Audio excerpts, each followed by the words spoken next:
Au verset 7, « Heureux les miséricordieux, ils obtiendront miséricorde. »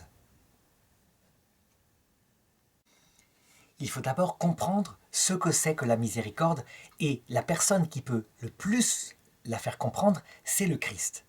La miséricorde, c'est un mixte de plusieurs qualités.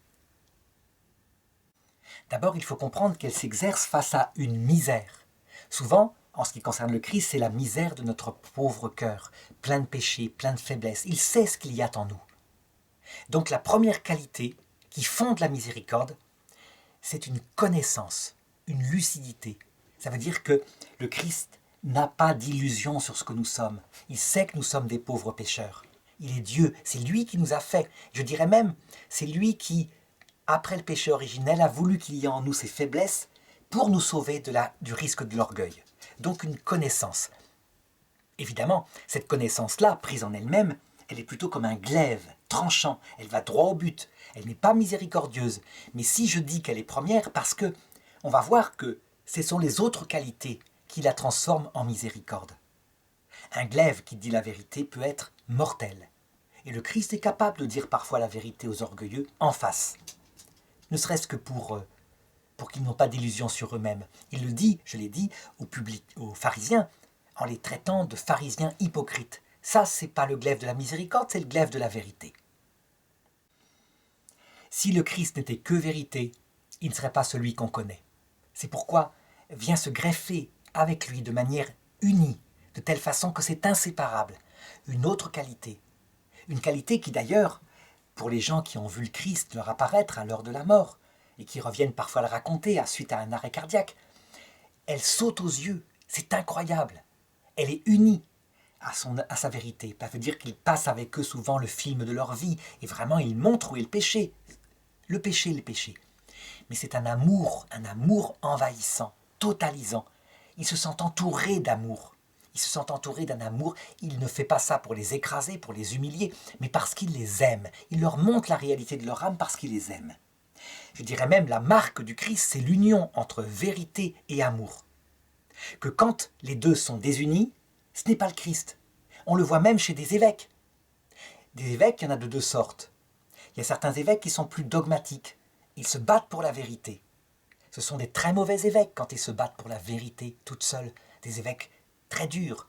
Je me rappelle qu'à l'époque de Saint-Martin, ce qui a scandalisé Saint-Martin et aussi Saint-Ambroise de Milan, c'est qu'un évêque, parmi leurs frères évêques, tous les deux étaient évêques, avait demandé à l'empereur la mise à mort pour la première fois dans l'histoire de l'Église d'un hérétique et l'avait obtenue. Ils avaient dit, c'est terrible, ils n'avaient pas pu empêcher cette mise à mort, ils avaient dit c'est terrible parce que c'est une voie sans issue, c'est quelque chose qui n'est pas du Christ de faire cela. La vérité sans l'amour, c'est pas le Christ. Mais il y a une deuxième chose qui n'est pas le Christ, c'est l'amour sans la vérité. Par exemple, on se souvient quand Jean-Paul II a arrêté Monseigneur Gaillot. Monseigneur Gaillot, c'était l'amour total. À savoir, tous les pauvres pécheurs et leurs péchés, venez, venez. Et le Seigneur vous comprend, restez dans votre péché parce qu'il vous prend tel que vous êtes. Et c'est pas grave. L'essentiel, c'est qu'il vous aime. Quand l'amour est sans vérité, qu'il n'est pas capable de dire à un être qu'il commet ici du mal, évidemment, il le plonge dans sa propre perte. Cet amour devient quelque chose de flasque, quelque chose qui n'a pas de tenue, quelque chose qui ne conduit pas au salut, mais à une sorte de paresse, je dirais relativiste. La marque d'un bon évêque, c'est quand il unit l'amour et la vérité. Vraiment. Il dit les choses, mais toujours avec beaucoup de bonté. Et c'est aussi la marque des saints, on la reconnaît. Alors est-ce que la miséricorde, ce serait l'union de l'amour et de la vérité ? Non, c'est pas suffisant. Il y a quelque chose de plus. L'amour et la vérité, ce sont les qualités du Christ durant sa vie apostolique. Mais après sa mort sur la croix, quand son cœur a été brisé, l'Épître aux Hébreux dit, lui, tout fils qu'il était, il a appris de ce qu'il a souffert, à ce moment où il poussait un grand cri vers le Père en le suppliant de le sauver de la mort. Lui, tout fils qu'il était, il a appris de ce qu'il a souffert, l'obéissance, et il a été rendu parfait. Ça veut dire que devant tout ce qu'il a subi, son cœur a été brisé, son cœur humain a été brisé. Il n'était plus le même après. Il a connu le tombeau, il a connu le passage du Shéol, donc la même chose que nous connaissons.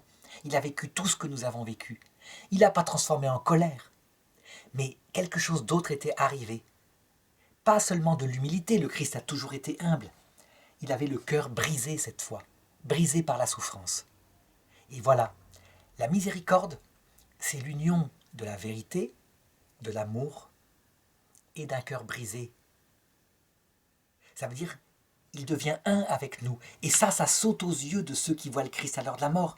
Ça veut dire, quand on arrive avec notre misère, par exemple une vieille dame, mettons, qui meurt à l'hôpital, ses enfants ne sont pas venus la visiter depuis des années, puis elle-même, elle les a tellement mal élevés.